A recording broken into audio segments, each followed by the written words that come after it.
Ngayong araw na ito ay post-birthday celebration ng aming pamangkin at inimbitahan nila kami dito sa Enchanted Kingdom dahil dito ise-celebrate yung kanyang birthday. So, since nakapasok na sila ay nasa ibang mga rides na sila. Dito kami unang pumunta sa bump car kasi baka humaba pa yung pila. Kaya ayan, ito na yung inuna namin. And then pagkatapos niya medyo nabitin kami kaya pumila uli kami. So, sa pangalawang pagkakataon ay sumakay uli kami dito.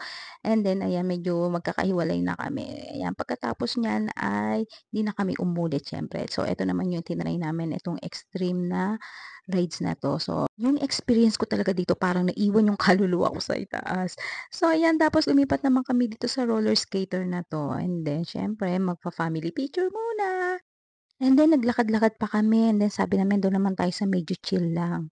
So, ayan habang naglalakad kami hinanap namin kung saan kami pupunta and then nakita nga namin 'tong Rialto. So ayan, papasok na kami. So ilang beses namin napanood talaga 'tong mga palabas dito sa Rialto pero pinapanood pa rin namin. So pagkatapos nga niyan ay dito naman nagyakag yung anak ko sa Space Shuttle, 'di pa daw kasi siya nakakasakay diyan.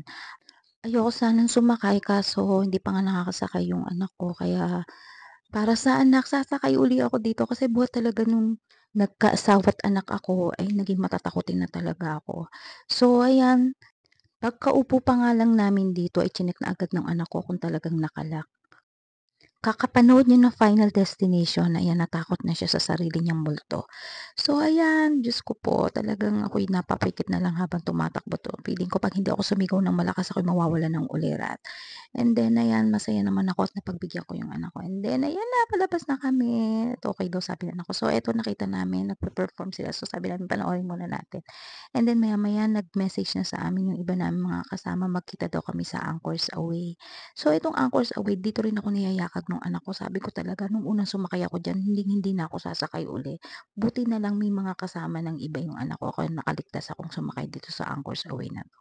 So ayan na, nandiyan na siya at ewan ko kung nag-e-enjoy siya, mukhang tahimik lang siya doon. Baka nahihilo na.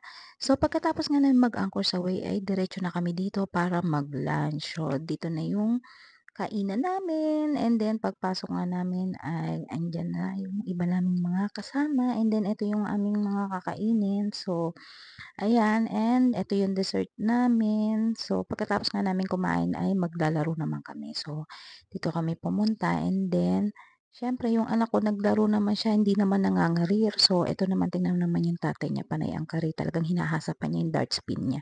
So ayan, at pagkatapos nga ng isang round ay nanalo naman 'tong si Dada. So ayan, and then hindi pa nasiyahan at gusto pa daw niya ng second round. So sa second round ito naman yung kanyang napanalunan. So after naman niyan ay pumunta naman kami dito sa souvenir shop. So nung magbabayad na kami sabi nung nasa cashier puwede daw namin gamitin yung ID ni mama para maka-discount. So siyempre ginamit namin yung ID ni mama and then pagkatapos niyan ay dito na kami pumunta sa Rio Grande. So hinintay pa namin mag-open 'yan and then ayan na, pasakay na kami at 'yan lahat ay naghahanda na para hindi mabasa. So ewan ko ba naman dito sa magamang 'to, binalot pa talaga yung mga dala-dala nila.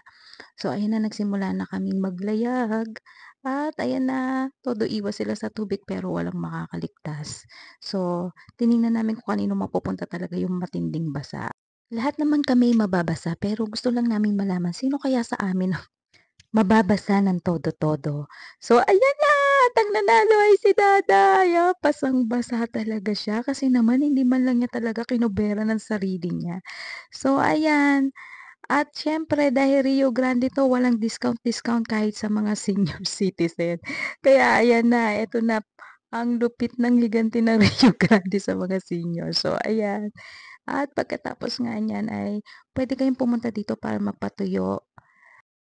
And then pagkatapos nga naming magpalit ng damit ay dito naman kami pumunta sa Aguila. So isa 'to sa mga gusto rin naming balik-balikan kasi chill lang din dito. Tsaka sarap ng feeling habang nanonood ka dun sa mga tourist spots ng Philippines. And then ayan, papasok na kami and then siyempre hindi mawawala ang family picture. So ayan, paglabas nga namin ay nagyayakag na si dadang umuwi. Sabi ko, sulitin na natin hanggang gabi kasi sayang naman nandito na rin lang naman tayo. So pumayag naman si dada. So ayan, sabi niya magmeryenda na lang tayo. So ayan, bumili muna kami ng kape dito. So ayan siya habang naghihintay ng kanyang orders. And then pagkakuha nga ng kanyang orders ay lumipat naman kami kung nasaan yung iba pa naming mga kasama. So dito, nagmeryenda muna kami, siyempre gutom na naman.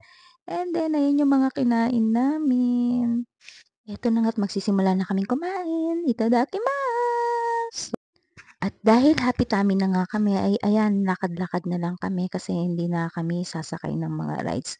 Satisfied na daw yung mag-ama ko sa mga nasakyan nila.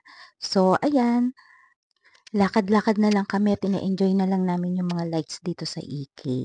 So ayan, pagkatapos nga niyan ay sabi ni dada dun daw kami pumunta sa bandang unahan since buhat nung dumating kami dun is hindi pa namin na-e-enjoy yung bandang harapan ng EK. So ayan, papunta na kami doon.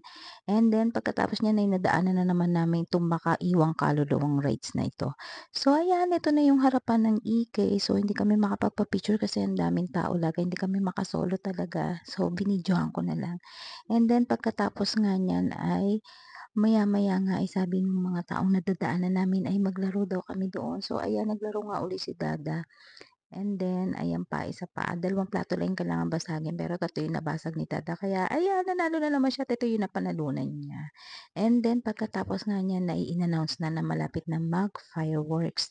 So ayan, medyo tumitigil na yung mga ibang mga rides and then papunta na rin kami sa location kung saan mas maganda makita yung fireworks. So ayan na, naglalakad na kami. And then nadaanan nga namin itong si Elder the Wizard. So ayan. So ang daming mga batang lumalapit sa kanya kaya hindi na kami nakapag-unahan. So ayan, pinotobomb na lang namin siya. And then ayan na, papunta na kami kung saan malapit nga yung fireworks. And then ayan, nag-start na yung fireworks. Lagi namin 'to nakikita kaso mas maganda siya kapag malapitan. So ayan, ang ganda! So paano, hanggang dito na lang. Hanggang sa muli. Bye-bye.